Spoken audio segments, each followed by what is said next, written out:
Desde hace tiempo, el hombre mira la naturaleza y extrae de ella lecciones para enfrentar a la propia vida.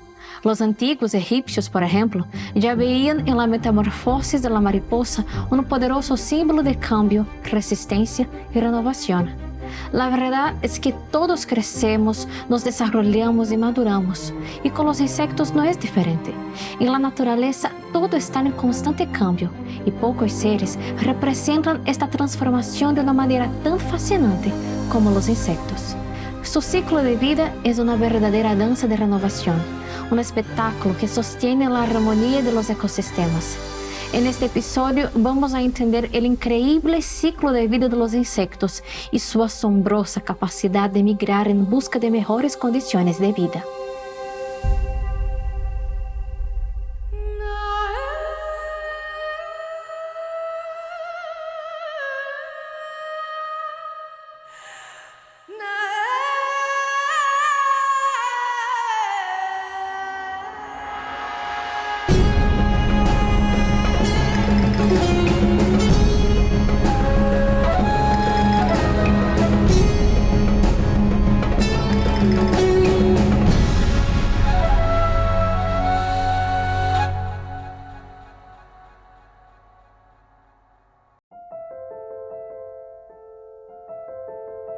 En la inmensidad de la naturaleza hay historias de transformaciones que ocurren cada día, silenciosas y maravillosas.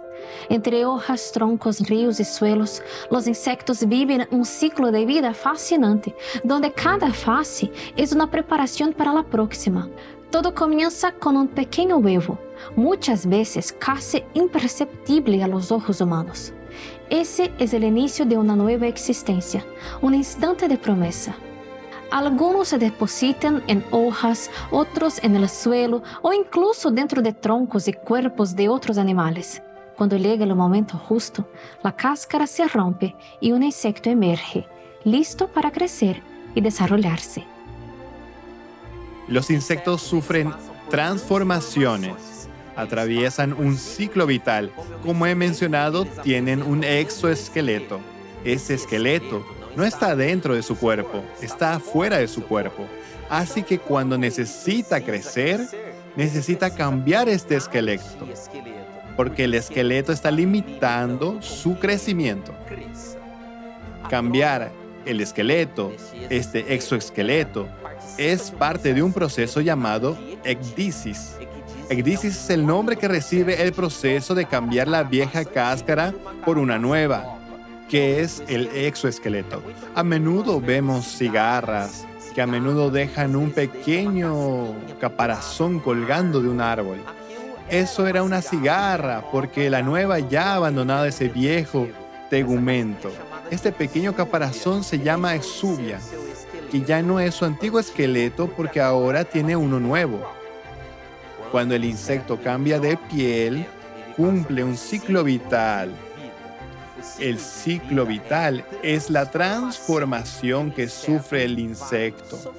A menudo digo, haciendo una comparación, que tenemos nuestro esqueleto cubierto por carne, por así decirlo. Sin embargo, los insectos son algo diferentes. Es como si tuvieran carne cubierta por un esqueleto. Tienen un exoesqueleto, que es su esqueleto externo. De hecho, para que crezca, estoy creciendo y ahora mi esqueleto me lo impide, así que sale de su caparazón y automáticamente empieza a crecer. Con cada cambio que hace, automáticamente aumenta de tamaño.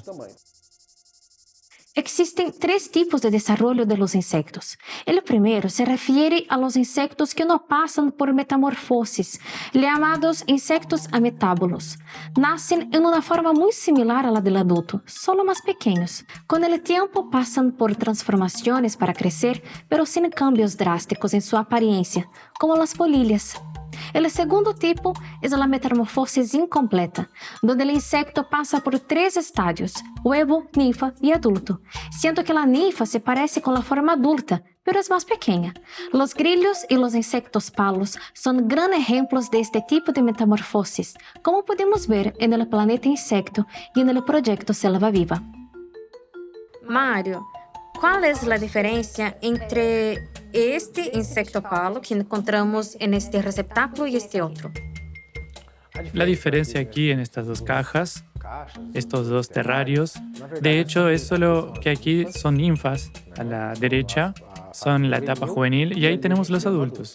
Incluso estas dos, porque aquí veo una muy pequeña y aquí veo una un poco más grande. ¿Todavía se considera una ninfa? Sí, son ninfas. ¿Y qué convierte a la ninfa en adulto? ¿Qué hace que este proceso sea diferente? La diferencia entre la ninfa y el adulto es que el adulto tendrá realmente formados los órganos reproductores para empezar a reproducirse. Las ninfas no. Todavía son jóvenes, no pueden reproducirse. Entonces, después de este proceso, transferirás el bichofalo de aquí a aquí. En realidad, los separamos para hacerlo más fácil. Así, como tienen un disformismo sexual muy evidente, el macho es más pequeño que la hembra. Para evitar esta confusión, especialmente con los visitantes, separamos las ninfas de los adultos. De hecho, estos huevos pueden tardar hasta un año en eclosionar. Dependerá de las condiciones meteorológicas. Si llueve, si está húmedo, si está cerca de la tierra, esto desencadena automáticamente la eclosión. En otras palabras, podría tardar hasta un año, pero eso no significa que vaya a tardar un año. Podría nacer antes. Así que una ninfa va a salir de esto. Ya está saliendo un bebé. Voy a tomar aquí y tratar de conseguir una muy pequeña para que la Creo veamos. que hay uno ahí detrás. Por extraño que parezca, saldrá un poco más pequeño. Increíble, porque un poco ¿cómo más puede salir pequeño. una cosita de este tamaño? Un animalito que está prácticamente completo, que solo va a crecer, ¿verdad? Exactamente. ¿Recuerdas que hablé del cambio que es la ecdisis? En la ecdisis cambia la piel y automáticamente crece. Salir de aquí es lo mismo que si tomaras un colchón inflable y empiezas a inflarlo. Sale de ahí compactado y automáticamente empieza a hincharse. Solo cambia el esqueleto. Exactamente. Solo cambia el exterior del cuerpo. Del cuerpo. En cambio, el tercer tipo de desarrollo es la metamorfosis completa, donde el insecto pasa por 4 estadios: huevo, larva, pupa y adulto. En este ciclo, la forma juvenil, la larva, es mucho más diferente de la forma adulta. Este tipo de metamorfosis permite que los insectos jóvenes y adultos ocupen nichos ecológicos diferentes, reduciendo la competencia por alimento. Esta metamorfosis es drástica. En cuanto se pone un huevo y de él sale un insecto, pensamos que el insecto que ha nacido es totalmente distinto del adulto. Por ejemplo, las mariposas. Una oruga nace de un huevo. Una oruga es larga, es maleable, es totalmente diferente de una mariposa, se va a alimentar y va a cambiar su piel. Llega un momento en que dejará de ser oruga y se convertirá en adulta, pero antes de ser adulta, se empupará. Empupar es el término con el que se conoce a una oruga que se convierte en una pulpa. La pulpa es un insecto que no tiene un movimiento externo claro, pero en el interior de esta pulpa tienen lugar diversas transformaciones metabólicas y fisiológicas. Es extremadamente activa. En la fase final de la pulpa, se dividirá y emergerá el adulto. Emergerá con alas. Así que podemos ver que en el caso de una mariposa que ha pasado por el huevo, la oruga, la pulpa y el adulto, todos los individuos están extremadamente diferenciados entre sí. Y esto se llama metamorfosis completa o holometabolia. Com suas alas delicadas e colores deslumbrantes, as mariposas parecem pertencer a um universo à parte, distante da ideia que acostumbramos a ter de los insectos. Sin embargo, são insectos e de los más extraordinários. Para observá-las de cerca e ver su fascinante ciclo de vida, visitei el mariposário de la Mata de Santa Genebra, em Campinas, São Paulo. Este espacio es un puente entre las personas y la naturaleza. Combinando belleza y ciencia, el mariposario se convierte en una poderosa herramienta de educación ambiental. despertando a consciência sobre a importância ecológica das mariposas e a necessidade de preservar os ambientes onde vivem. Pero, ¿puedes explicarme cómo es el proceso vital de la mariposa? Sé que es largo, pero ¿cómo empieza básicamente la vida de la mariposa? Su vida comienza básicamente en el huevo. Entonces, la mariposa madre buscará la planta en la que sabe que podrá criar, que las orugas podrán desarrollarse. Escogerá la mejor hoja que crea que estará protegida para el huevo y todo lo demás, y allí pondrá su huevo. Entre 7 y 15 días la pequeña oruga eclosiona. Esta oruguita nace comiendo, nace ya con un hambre voraz y va a empezar a consumir las hojas de la planta en la que está. Ha comido mucho, ha guardado toda su energía, ha crecido todo lo que ha podido, va a pupar. La pupa no es más que un cambio de piel, va a cambiar, solo que la nueva piel que va a venir es esta piel rígida que vemos. Así que va a permanecer allí, no tiene más patas, no puede alimentarse, no puede moverse, va a permanecer allí estática y todo el proceso de metamorfosis va a tener lugar en el interior, que es extremadamente complejo. Todavía no entendemos mucho de él, pero básicamente se desarrollará y transformará de la forma de oruga a la forma de mariposa. O crescimento de uma oruga antes da metamorfose é impressionante. Algumas espécies podem aumentar de tamanho 100 vezes ou mais desde que salen do huevo hasta que entram em la fase de pupa. Para ter uma ideia, se um bebê humano cresciera de forma proporcional a uma oruga, ao alcançar a fase adulta, teria ao menos uns 50 metros de altura. Este crescimento gigantesco demonstra como o desenvolvimento de los insectos é radical y rápido. La metamorfosis, ya sabes, de la que acabamos de hablar, y todo es una gran transformación, porque la oruga no tiene antenas, mastica para comerse la hoja, realmente tiene que masticar, la hoja es sólida allí, tiene 3 patas y un montón de patas que llamamos pseudopies. Son patas falsas que usa para sostenerse, produce seda. Su cuerpo no puedes definir las partes. Ves la cabeza y el cuerpo. No puedes definir dónde está el tórax, dónde está el abdomen. Mientras que en la forma adulta ya desarrollará alas, desarrollará antenas. Los ojos de la oruga son solo para percibir la luz y la sombra. No tiene una vista tan aguda. Los ojos se desarrollarán. El aparato bucal de la mariposa, que solía ser el aparato masticador de la oruga, se convertirá en un aparato succionador, de modo que la boca que solía masticar se convertirá en una pajita, donde succionará y entonces solo se alimentará de líquido. En meio de la inmensa diversidade do mundo dos insectos, poucos fenômenos resultam tão fascinantes como a metamorfose das mariposas. De uma pequena e insaciável oruga surge uma criatura de alas delicadas e vibrantes, capaz de recorrer grandes distâncias em busca de alimentos e procriação. Este processo, que é um verdadeiro espetáculo da natureza, é em muitas culturas um símbolo de transformação e renascimento, e quizá nos recuerde a increíble capacidade de adaptação e renovação da vida.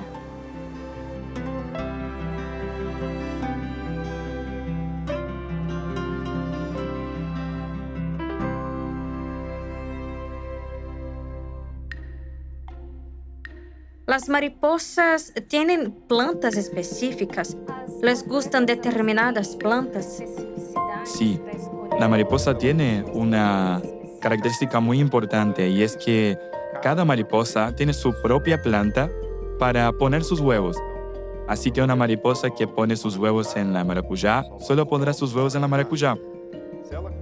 Si se confunde y pone sus huevos en otra planta y la oruga se alimenta de esa planta podría ser tóxica para la oruga o podría no tener todos los nutrientes que necesita y terminará muriendo. Así que tienen una gran especificidad. Algunas pueden elegir un grupo de plantas, así que ella tiene un poco más de elección y otras son muy especializadas. Ella solo pone su huevo en esta X planta. Si no tiene esa planta, no eclosiona. Ella puede buscar otra región donde haya esta planta. Podría, si no consigue hacer esta migración, encontrar una planta a tiempo. Podría acabar muriendo y entonces en esa región donde ya no se da su planta, deja de existir. La mariposa monarca protagoniza una de las migraciones más impresionantes del reino animal. Cada año, millones de ellas viajan por miles de kilómetros, atravesando fronteras en busca de un clima favorable. Este desplazamiento no es solo una cuestión de supervivencia, sino también un esfuerzo colectivo que involucra a varias generaciones, ya que ninguna monarca recorre toda la trayectoria por sí sola. Cuando hablamos de migración de insectos, la mariposa monarca es sin duda la más recordada y con razón. Estos pequeños viajeros alados recorren miles de kilómetros cruzando cielos y continentes en busca de un refugio que nunca han visto, pero que de alguna manera ya conocen. Guiadas por un instinto ancestral, siguen un camino trazado por generaciones, protagonizando uno de los fenómenos más impresionantes de la naturaleza. Así que las mariposas monarcas, quiero decir, son estas criaturas hermosas, ¿verdad? Las miramos y son espectaculares, pero en muchos sentidos la migración que algunas de ellas realizan es la cosa más alucinante sobre ellas, porque ya sabes, hay un montón de animales que hacen migraciones, como muchas aves vuelan una larga distancia para ir a pasar el invierno a algún lugar que es más cálido y más suave y donde hay comida, pero estas mariposas monarcas hacen algo similar, y lo que hacen es que estas monarcas viven en la parte central de América del Norte o la parte oriental, centro-oriental de América del Norte. Volarán hacia el sur durante el otoño para que puedan pasar el invierno en la parte central de México. Y se reúnen en estas áreas bastante pequeñas, en las cimas de un cierto número de colinas, lugares muy específicos en el centro de México. Así que estas mariposas viven de esta enorme parte de América del Norte y pasan el invierno en solo un número muy pequeño de colinas en el centro de México. Así que solo eso es bastante increíble. Pero tal vez lo más notable de su migración es que las monarcas que van a estos lugares nunca han estado allí antes, porque se necesitan alrededor de 5 o 6 generaciones solo para completar un círculo de ida y vuelta desde las cumbres de la colina en el centro de México hasta los lugares donde se reproducen. Así que cuando salen del centro de México, vuelan hacia el norte y se detendrán para aparearse y poner huevos. Entonces, la siguiente generación emergerá como una oruga y luego eventualmente como una mariposa, y continuarán volando hacia el norte. Luego pondrán huevos y entonces la siguiente generación continuará yendo hacia el norte. Así que se necesitan varias generaciones para volver al norte. Y finalmente esa última generación volverá al sur de nuevo a México. Así que es increíble que un insecto pueda tener el instinto de ser capaz de saber que tiene que seguir migrando hacia el norte o hacia el sur y que sabe a dónde ir. Así que todavía estamos tratando de entender cómo lo hacen realmente, cómo saben a dónde ir, cómo navegan. Pero ¿cómo se localizan estas pequeñas viajeras? ¿Cómo consiguen saber exactamente dónde están y a dónde necesitan ir? Sabemos que son capaces de utilizar el sol como una brújula. Así que tienen un reloj como un reloj interno en sus cuerpos que saben aproximadamente qué hora del día es. Y pueden usar sus ojos para ver dónde está el sol. Así que saben que si es el final de la tarde, el sol está en esa dirección. Eso debe ser el oeste. Y eso le permite volar hacia el norte o hacia el sur. Pero también puede navegar utilizando el campo magnético de la Tierra, que es simplemente increíble. Y si están volando y si es un día nublado y no pueden ver dónde está el sol, todavía saben en qué dirección está el norte y el sur. Así que no sabemos todos los detalles de cómo encuentran estas cimas específicas en el centro de México que nunca han visto. Y solo sus tatarabuelos estaban allí antes que ellos. Pero de alguna manera encuentran estos pequeños lugares y continúan este ciclo que han estado sucediendo durante, ya sabes, milenios. La mariposa monarca, sin embargo, es un caso único en la naturaleza. Aunque muchos insectos tienen la capacidad de migrar, la mayoría prefiere permanecer en el mismo ambiente, adaptándose a los cambios a su alrededor. Es curioso porque cuando pensamos en la migración, por ejemplo, pensamos sobre todo en las mariposas, sobre todo en la mariposa monarca, que es más famosa, pero la migración, como comentabas antes, ¿es específica de las mariposas o no? No, a la mayoría de las mariposas las llamamos residentes. No salen de la región donde producen. Algunas que tenemos en la Mata Atlántica o en Brasil pueden migrar de acuerdo con la época del año. Pero no son migraciones tan largas, por ejemplo, como en el caso de la mariposa monarca. Incluso tenemos una mariposa monarca que se produce naturalmente aquí y no sale de aquí porque no hay un cambio climático tan severo que necesite ir a otro lugar. Puede soportar las condiciones sin tener que pasar por ese proceso. Así que la mayoría no son migratorias, la mayoría son locales. Es interesante, pero cuando emigran, ¿por qué ocurre eso? Porque en ese lugar donde estaba, las condiciones, dependiendo de la estación, se vuelven tan severas que no sobrevivirían allí. No podrían reproducirse ni alimentarse. Así que tienen que buscar otro entorno donde tengan las mismas condiciones ideales. Así que se va a este otro lugar para mantenerse con vida y cumplir su función de reproducción, generando orugas y continuando su ciclo. Entonces las orugas se desarrollan allí, la mariposa nace allí, ahora allí es malo. Así que vuelvo a donde es bueno. Y eso es lo que caracteriza este proceso de migración. ¿Y qué influye? ¿El clima, la temperatura? Temperatura, sol, humedad, una serie de características que aquí, al menos en el estado de São Paulo, vemos muy de cerca, ¿verdad? Un verano, una primavera, un verano muy húmedo y caluroso, y un otoño y un invierno más frío y seco. Así que responderá precisamente a todos estos cambios y mucho a cada especie. Si tolera, ¿cuál es su rango de tolerancia en relación a estos cambios? Si es muy intolerante, genial, se quedará aquí. Si no lo es, tendrá que pasar por este proceso. Del huevo al vuelo, de la tierra al cielo, cada insecto vive un viaje único. Algunos cambian de forma deshaciéndose para renacer. Otros cruzan distancias imposibles, confiando en un destino que nunca han visto, pero que sus antepasados ya recorrieron. Cada transformación, cada migración, cada ciclo que se repite es un recordatorio de que la naturaleza nunca se detiene. Y así, mientras las mariposas continúan su danza en el aire, mientras los escarabajos emergen del suelo y las cigarras anuncian un nuevo verano, entendemos que la historia de los insectos es también la historia de la propia vida, una historia de cambios, de resistencia y de eterna renovación.